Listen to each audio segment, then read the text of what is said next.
Speed 120 शब्द प्रति minute. Dictation start करते हैं 5 सेकंड बाद।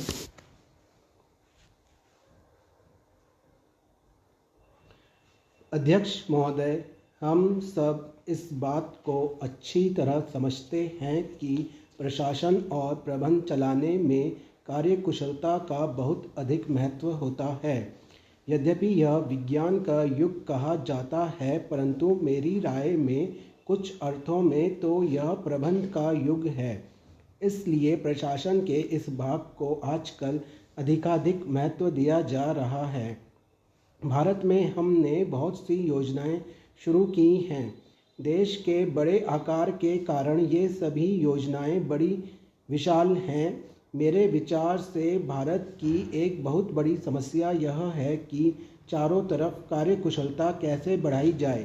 प्रश्न यह नहीं है कि हम क्या कर रहे हैं, क्योंकि मेरी समझ में कुल मिलाकर हमारे कार्यक्रम अच्छे ही हैं, परंतु उन कार्यक्रमों को ठीक तरह पूरा नहीं कर सके और यही कारण है कि प्रायः हम अपने लक्ष्यों तक नहीं पहुंच पाए। आवश्यक बात यह है कि सही आदमी को सही काम पर लगाया जाए।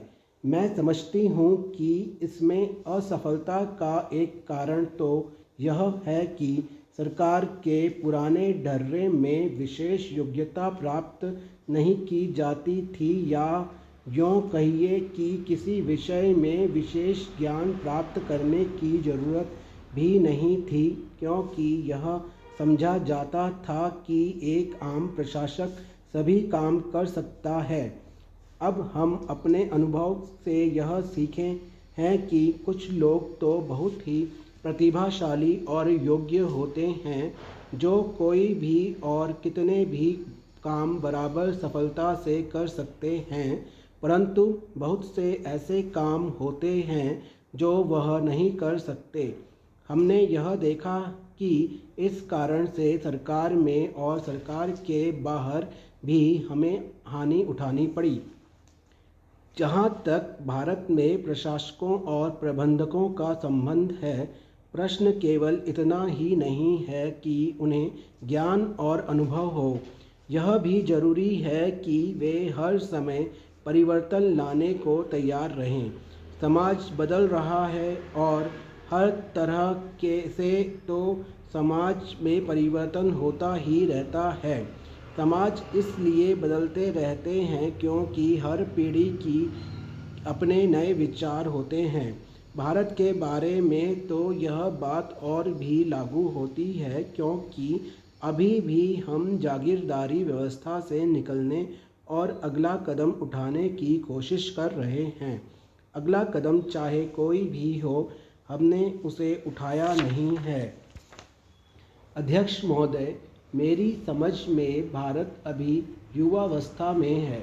हम में से जो माता या पिता हैं, वे जानते हैं कि किशोरों से व्यवहार करते समय क्या क्या कठिनाइयाँ आती हैं। भारत गणराज्य में भी अब अपने जीवन के 53 वर्ष पूरे कर चुका है और युवावस्था से गुजर रहा है। इस अवस्था में यदि आप मार्गदर्शन न करें तो किशोर किशोरियों में रोष पैदा हो जाता है, परंतु यदि आप सलाह दें तो और भी अधिक रोष पैदा हो सकता है। आपको ऐसा रास्ता निकालना है कि उन्हें मार्गदर्शन भी मिल जाए और इसका आभास भी न हो। यह मार्गदर्शन बड़ी चतुराई से किया जाना चाहिए और हर क्षेत्र में अलग अलग ढंग से किया जाना चाहिए। उदाहरण के लिए पिछड़े हुए क्षेत्रों में मार्गदर्शन की आवश्यकता अधिक होती है, इसलिए लोगों की नब्ज टटोलकर यह पता लगाना चाहिए कि उनकी अगली आवश्यकताएं क्या हैं और किस तरह से पूरी की जा सकती हैं।